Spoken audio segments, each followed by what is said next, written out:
Some of them had claws. These are the Eurypterids, which are also called giant sea scorpions. More than 400 million years ago, these strange arthropods ruled the Earth's lakes, rivers, and seas. Some of them were so big that an adult would have to step back in fear. Eurypterids weren't actually scorpions, though they looked like them. They were related to modern arachnids, think spiders and horseshoe crabs. Some were just a few inches long, harmless little hunters that scurried along the sea floor. But others grew to enormous sizes. The biggest, Eucalopterus renanii, could reach over 8 feet in length. That's taller than most humans and longer than a motorcycle. Now imagine that crawling toward you in the shallows with claws open wide. These animals were not soft or squishy. They wore hard exoskeletons, armor plates that covered their bodies like shields. Their long, flat tails helped them steer through the water, and many had paddles for swimming. Their claws, or pincers, came in different shapes depending on the species. Some had slender arms for catching fish, while others had thick serrated claws meant for crushing prey. Most Eurypterids lived in shallow coastal waters and river systems. They prowled muddy seabeds, waiting to pounce on passing trilobites, worms, and early fish. Some likely buried themselves in the sand like modern-day ambush predators. Others may have been more active, swimming along in search of prey.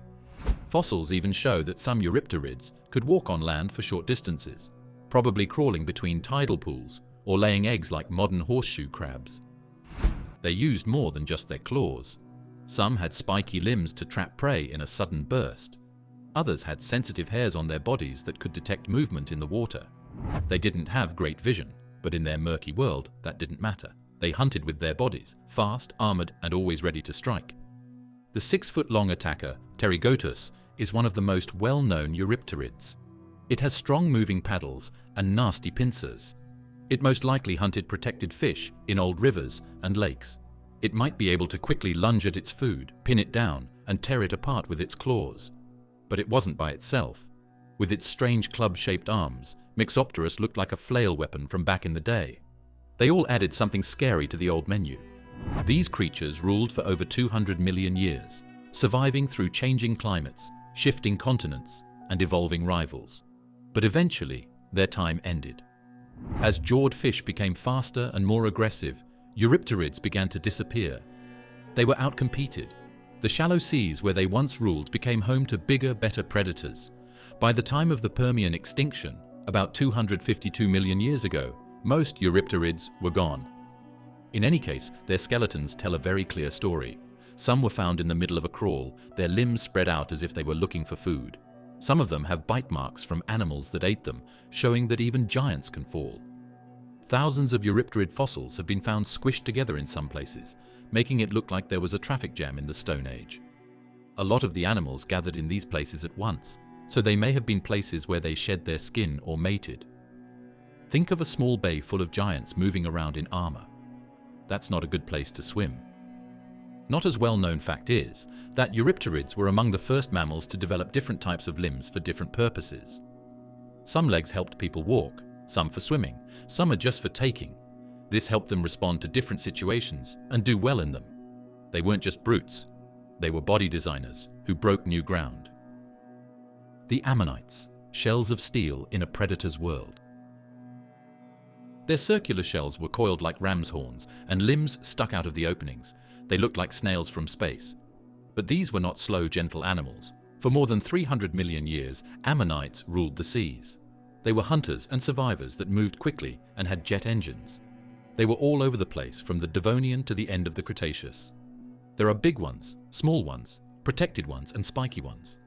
Before everything went up in flames, they were the most powerful cephalopods in Earth's history. Ammonites were close relatives of today's squids, octopuses, and cuttlefish. But instead of soft, sac-like bodies, they built external shells that protected them like armor. These shells weren't just for defense, they were marvels of engineering. Inside the shell were chambers filled with gas or fluid, and the ammonite could adjust them to float or sink. Like submarines with built-in buoyancy control, they moved up and down through the water column with ease. They used jet propulsion to swim. By squirting water through a tube-like siphon, they could shoot themselves forward, fast enough to escape predators or chase prey. Their soft body, protected inside the shell's first chamber, had many arms or tentacles, likely covered in tiny suction cups or hooks. With those arms, they could grab small fish, plankton, and other soft-bodied animals. The variety of ammonites was astonishing. Some shells were tightly coiled, others loosely spiraled, and some twisted into odd shapes like corkscrews. A few even had ribs or spines sticking out, extra armor against bites. The largest ammonites, like Parapuzosia sepenredensis, grew over 6 feet across. That's the size of a grown man, and it wasn't just shell. It housed a living, squishy animal with eyes and a beak strong enough to crush its food. Ammonites lived in every ocean and in every type of marine environment, from warm, shallow coastal reefs to colder, deeper waters. Some stayed near the surface, floating and feeding on tiny plankton. Others sank lower, hunting crustaceans and hiding from bigger threats. Their fossils have been found on every continent, even high in the mountains. How? Because millions of years ago, those mountain rocks were part of ancient seafloors. They were more than just animals. They kept the time. Their shells changed so often and grew so quickly that scientists now use them to figure out how old rock layers are. A certain type of ammonite can help you figure out how old a rock is to within a few 100,000 years. In geology, that's the same as being able to say for sure what day something happened. But life wasn't easy for ammonites. They had predators everywhere: pliosaurs, mosasaurs, and even giant fish like Xiphactinus. Many ammonite fossils are found with bite marks on the shell, some cleanly punctured right where the soft body would have been. These predators knew exactly where to strike. It was like nature had taught them the weak point. Go for the center, avoid the edges. Not to worry, ammonites were smart.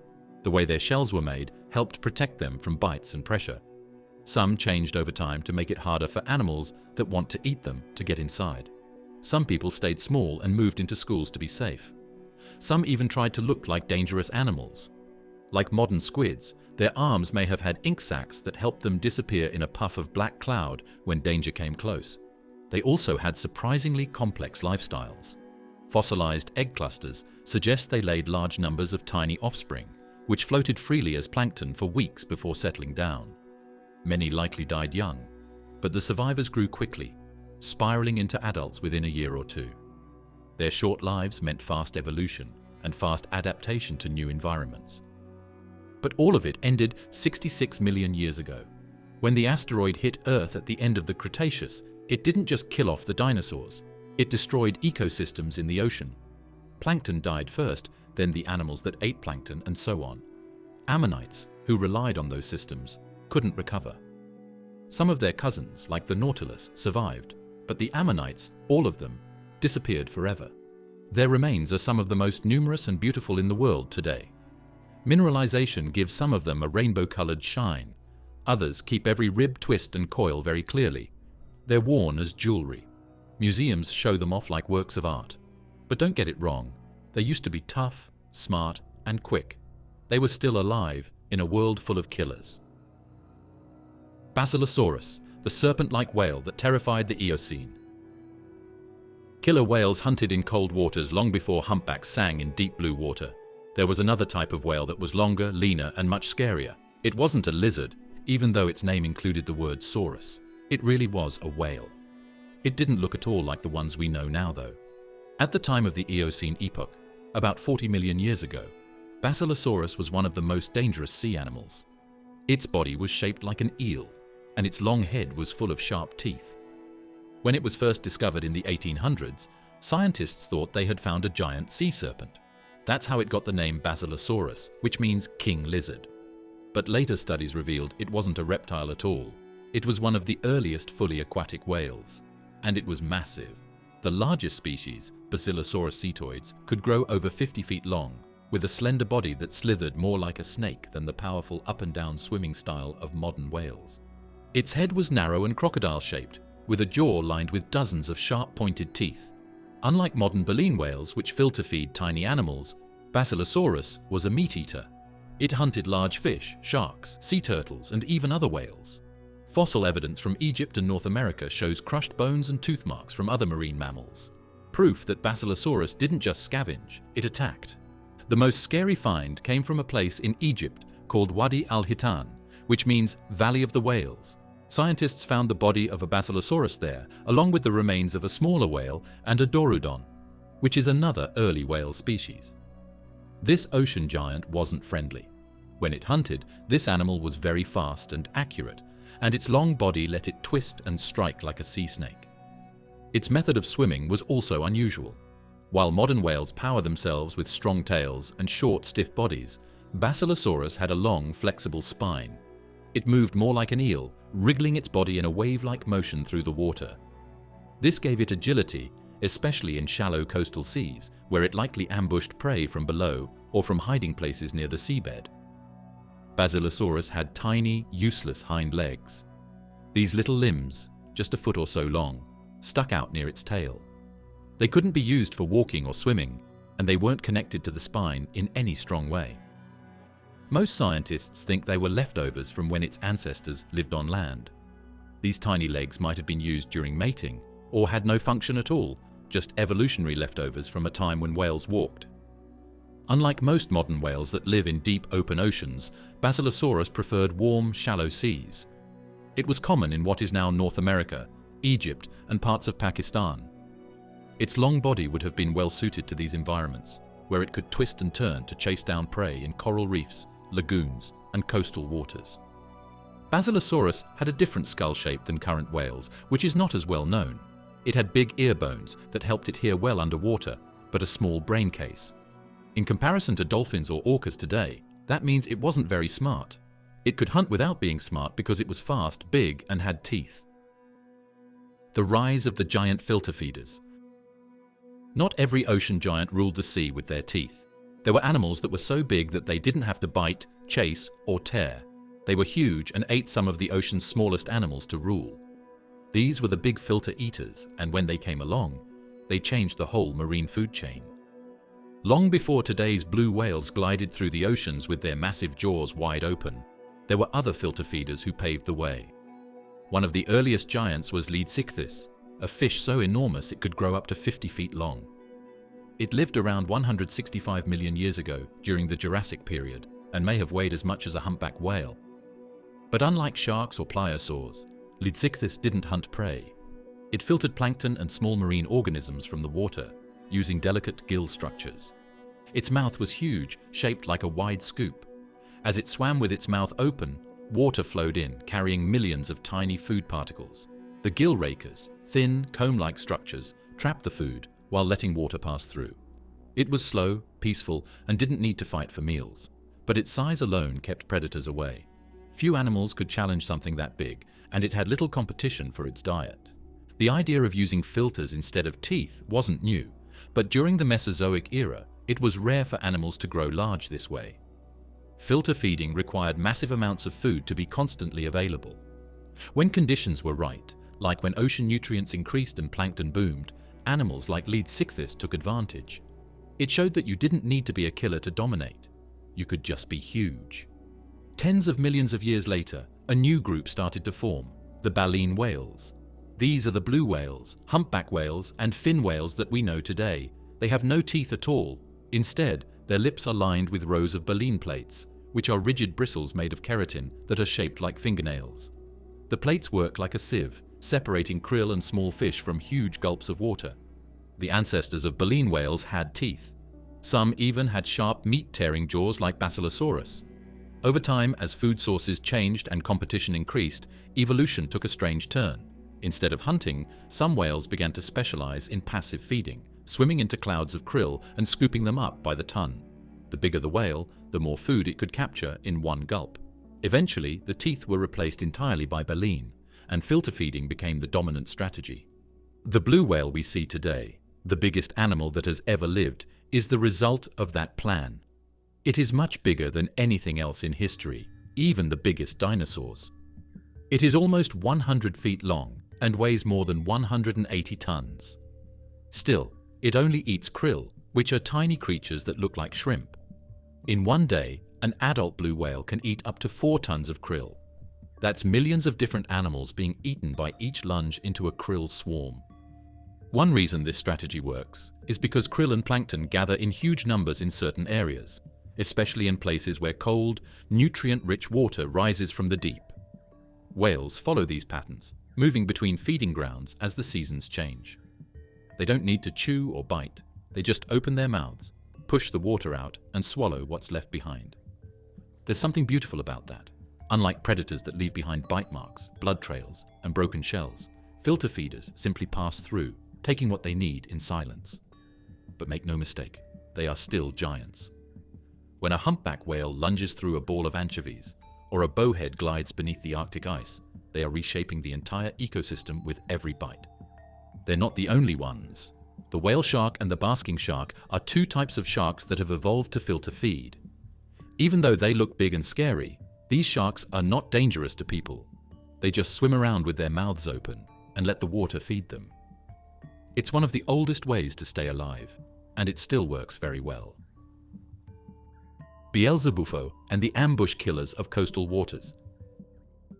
It's true that Beelzebufo sounds like something from a scary movie. This ancient animal wasn't as big as a whale or a shark, but it didn't need to be. It was also known as the devil frog.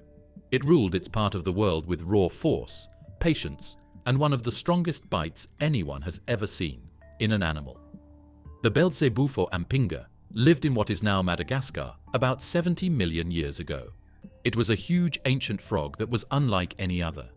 It was a quiet killer along the muddy edges of lakes, rivers, and the ocean. Beelzebufo was massive for a frog, about the size of a beach ball. It could grow up to 16 inches long and weigh over 10 pounds, making it the largest frog ever discovered. Its body was short and squat, with a huge mouth, bony plates in its skin, and strong legs built for explosive ambushes. It looked like a mix between a toad and a bulldog, and it acted like one too. This was not a gentle insect eater, it was a predator. Scientists believe Beelzebufo hunted by sitting perfectly still in shallow water or wet, muddy edges of the land. Camouflaged by its bumpy skin and dark colors, it waited silently until something walked or swam too close. Then, in a flash, it would lunge forward with its powerful jaws wide open and clamp down. Its bite was strong enough to crush bone. Studies on modern relatives like the South American horned frog show that animals this size can bite with over 500 newtons of force, enough to cause serious injury. And Beelzebufo was likely even stronger. What did it eat? It could eat almost anything.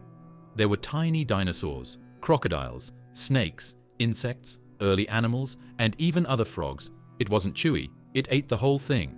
Some experts think it may have eaten hatchlings of bigger predators, which would have made it both feared and hated in the old food web. It's possible that even dinosaurs that were adults learned not to go too close to the water.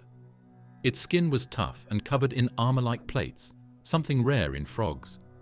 This might have helped protect it from biting reptiles or kept it from drying out under Madagascar's ancient sun. The name Ampinga actually means shield in Malagasy, a nod to its built-in body armor. While most modern frogs have smooth, wet skin, Beelzebufo was built more like a tiny tank, sturdy, stubborn, and nearly unkillable. But Beelzebufo wasn't the only coastal ambush killer of its time. Across the globe, different ecosystems had similar animals filling this niche, creatures that waited in silence and struck in an instant. In what's now North America, prehistoric crocodile-like reptiles haunted riversides, using long jaws and stealth to catch prey unaware. Some even had armored backs and fins, making them hard to fight once spotted. In ancient Australia, a giant salamander called Colossal lived in cold streams and estuaries. It grew up to 16 feet long and had a wide, flat head, perfect for sucking prey off the river bottom. Like Beelzebufo, it didn't chase. It waited, and when it struck, it created a vacuum that pulled fish and amphibians straight into its mouth. These ambush predators weren't built for speed or endurance. They didn't need to be. Their secret weapon was patience. They could go hours without moving, conserving energy, waiting for that one perfect moment to attack. And in an ancient world full of dangers, from giant sharks to flying reptiles, this strategy worked incredibly well. The fact that Beelzebufo is related to current frogs is very interesting. It has some traits in common with horned frogs that live in South America, even though those two places are very far apart now.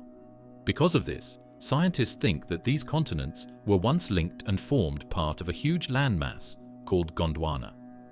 The fact that similar animals can be found in faraway places tells us about how the Earth's countries moved over time and the animals that could easily cross them. Paleozoic sharks. Before the Meg there were many. Megalodon is often the first shark that comes to mind when people think of ancient sharks. It was a huge, bone-crushing monster that lived in the Cenozoic seas, but sharks have been around a lot longer than that. They've been around for more than 400 million years, which is a long time before dinosaurs even walked on land. And there were other animals besides sharks during the Paleozoic era, which lasted from about 541 million years ago to 252 million years ago. In strange and wonderful ways, they ruled the seas. A lot of them didn't look like sharks at all. Some of them had wings. Some of them had buzzsaw lips. Some of them looked like they came from another world. These early sharks weren't the sleek, torpedo-shaped hunters we know today. They were experimental designs in evolution's lab. One of the strangest was Stethecanthus, a small shark that lived during the late Devonian and Carboniferous periods.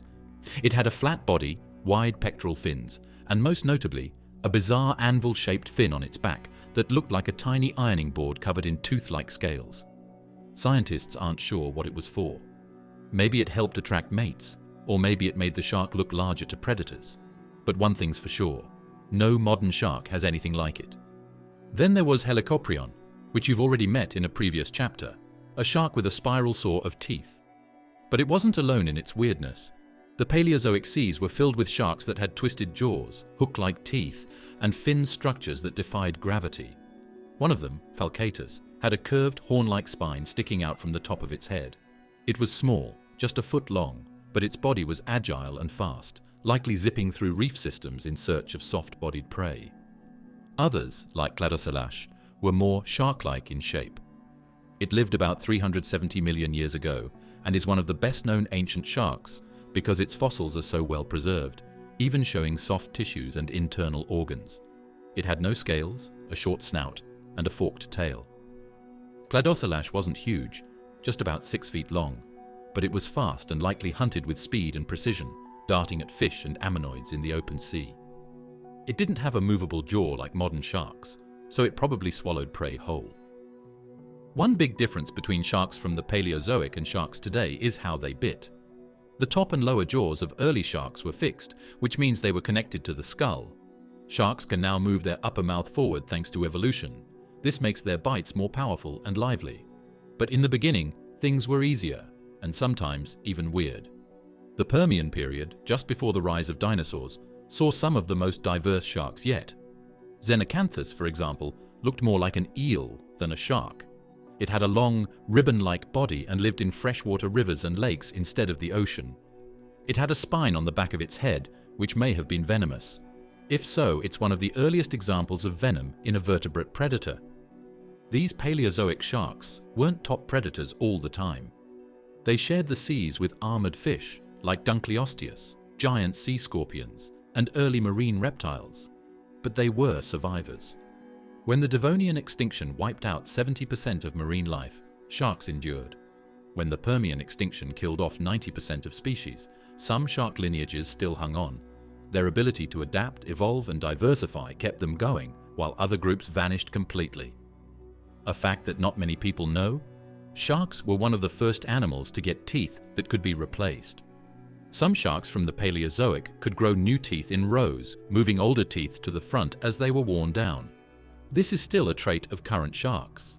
In fact, some animal species can lose up to 30,000 teeth its whole life.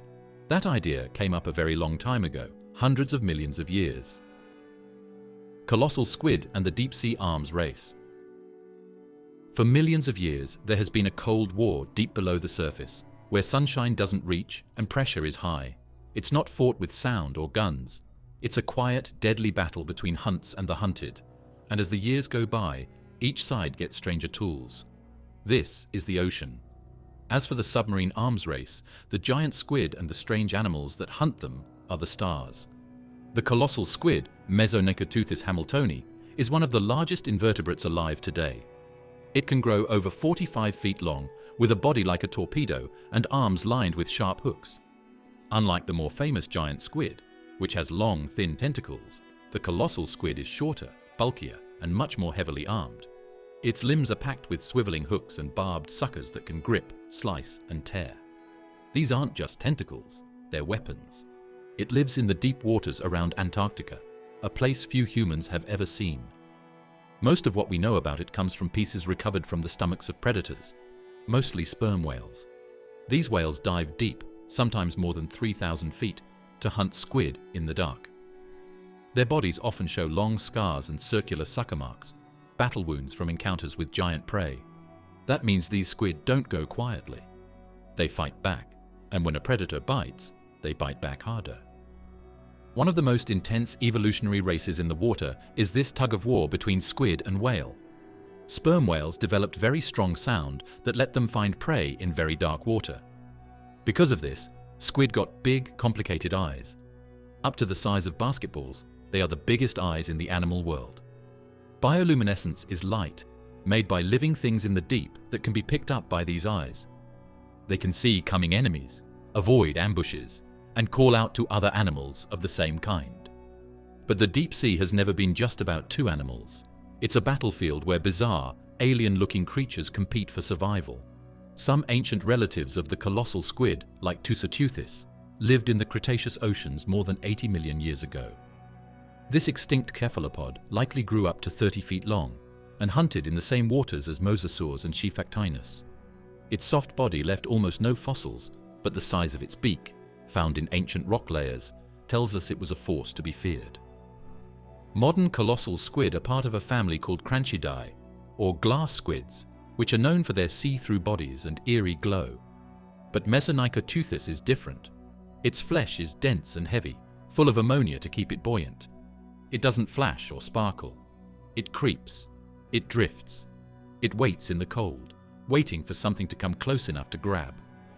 Its beak is made of chitin, the same material as insect shells, and is strong enough to slice through bone.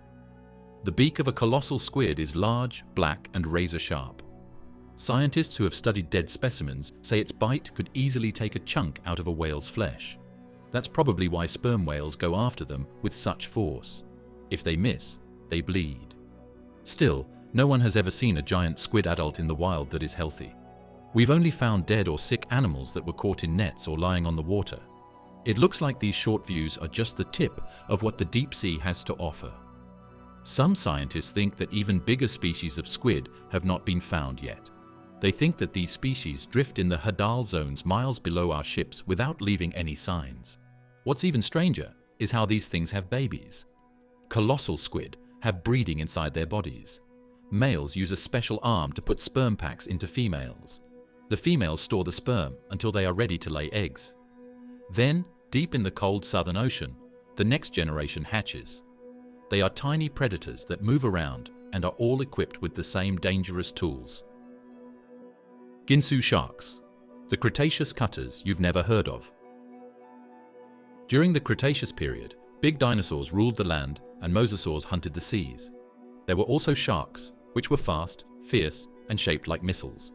Some of them were big though. Some of them were sleek killers with sharp teeth that struck quickly and accurately. The dinosaur sharks in this group were called Ginsu sharks, which is also the name of a group of other sharks from the same time period. They weren't the biggest, but they were one of the most dangerous. And they left their mark on ancient bones all over the world. First, let's look at Cretoxorhina mantelli. This shark was sometimes called the Ginsu shark because its teeth looked like very sharp knives. It grew to be about 25 feet long, which is about the same size as a current great white shark. It lived between 100 and 80 million years ago. The fish had a smooth body, sharp, stiff fins, and a long, strong tail. It swam quickly at times, getting close to its meal before it could decide what to do. Cretoxorhina was a pure hunter, not like current filter feeders or slow scavengers. Its teeth were its most terrifying feature.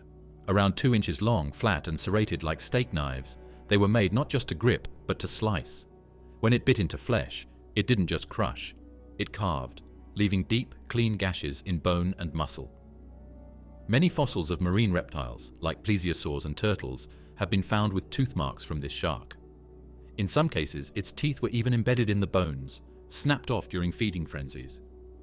But Cretoxorhina wasn't the only shark making waves. Squalicorax, another Ginsu-like shark, had a similar cutting toolkit. It was smaller, usually around 10 to 15 feet, but possibly more aggressive and opportunistic. Its fossils have been found near coastal environments, suggesting it may have hunted in shallower waters and even scavenged carcasses that washed ashore. One Squalicorax tooth was found lodged in the toe bone of a hadrosaur, a duck-billed dinosaur. This means it likely fed on dead or dying dinosaurs that had fallen into rivers or coastal waters. These sharks had fast metabolisms, large livers for energy storage, and strong muscles for sudden bursts of speed. They weren't long-distance cruisers like whale sharks. They were ambush hunters, lurking in the blue until the moment to strike. And they had to be fast. Their prey included agile fish, armored turtles, and even juvenile mosasaurs. Out in the open ocean, it was kill or be killed. A fossilized shark was found next to the remains of a huge sea reptile called a long-necked plesiosaur. This is one of the most interesting discoveries related to Cretoxyrhina. It was clear where the shark bit the body because the teeth had made deep cuts in the bones. This wasn't just a bite. To feed, you had to hit weak spots, stay away from defense, and quickly cut things up. That level of accuracy makes me think these sharks were more than just rough and tumble. They had ideas, number cruncher, killers. The name Ginsu shark was inspired by the famous Ginsu kitchen knives that could slice through anything. It's not a scientific name, but it fits perfectly. These sharks didn't need massive size or the shock factor of a megalodon. They hunted with efficiency. They left behind clean cuts, shattered bones, and sometimes entire skeletons missing their heads or tails. Evidence of surgical feeding. What's even more interesting is that these sharks were very successful. Fossils of these animals have been found in Europe, North Africa, the Middle East, and Kansas, which was underground at the time. That means they did best in warm, shallow water and lived all over the world. They weren't one-of-a-kind freaks, they were everyday fears. Lamnid sharks, like the mako and the great white, may be their closest living cousins. The way they look, how fast they move, and their teeth all point to the same way they kill. But sharks today aren't quite as good at surgery as Ginsu sharks were. Styles have changed over time, but the fossils of these early cuts will always be remembered. Nothosaurus, the crocodile that became a sea dragon. Before the powerful mosasaurs and sleek ichthyosaurs ruled the oceans, there was a strange animal that looked like a crocodile and moved like a dragon through the shallow water. It lived in the Triassic time, about 240 million years ago, and its name was Nothosaurus. It wasn't the most dangerous animal in the water, but it was one of the first snakes to move from land to sea. Nothosaurus was a dangerous surprise predator in a world still healing from Earth's worst mass extinction. It had a long neck, sharp teeth, and flexible limbs. Nothosaurus looked like a cross between a monitor lizard and a small crocodile at first glance. It was long and flat, and its legs were short but strong. It had a tail that helped it turn, and its webbed feet pushed it forward underwater. As it swam through marshes and weak coastal waters, its low, smooth body hugged the bottom. It could grow up to 13 feet long. It didn't have scales on its skin like a snake or armor on its skin like a turtle. Instead, its skin was probably smooth or slightly rough, which made it move quickly and quietly in the water. But the most distinctive part of Nothosaurus was its head. It had a narrow skull with a long, pointed snout filled with sharp, backward-facing teeth, perfect for grabbing slippery fish or squid. Its eyes were placed high on the skull, allowing it to peek just above the surface, or watch from below like a crocodile. This gave it an advantage in stalking prey without being seen, allowing it to ambush from below or the side with a sudden burst of movement. Unlike later marine reptiles, Nothosaurus wasn't fully adapted to life in the water. It still had strong legs and could probably haul itself onto land like a sea lion. It likely laid eggs on shore, returning to the sea afterward. This made it a transitional form, a pioneer learning to master both land and sea. But in the water, it was already a clever and dangerous predator. Fossils of Nothosaurus have been found in what is now Europe, the Middle East, and parts of Asia. Back then, these areas were covered in warm, shallow seas that offered the perfect hunting grounds. Coral reefs, sandbars, and quiet lagoons full of fish made up its territory. Nothosaurus probably lurked in the shadows, waiting for fish to swim past before striking with lightning speed. Once it caught its prey, its teeth would lock in like a trap, and the backward-pointing tips would prevent anything from escaping. Nothosaurus shared its world with other predators, including giant amphibians, early sharks, and larger marine reptiles. It may have been prey as well as predator. That's why its body was built for both stealth and escape. With its long tail and webbed limbs, it could swim quickly through tight spaces and disappear into underwater crevices when danger approached.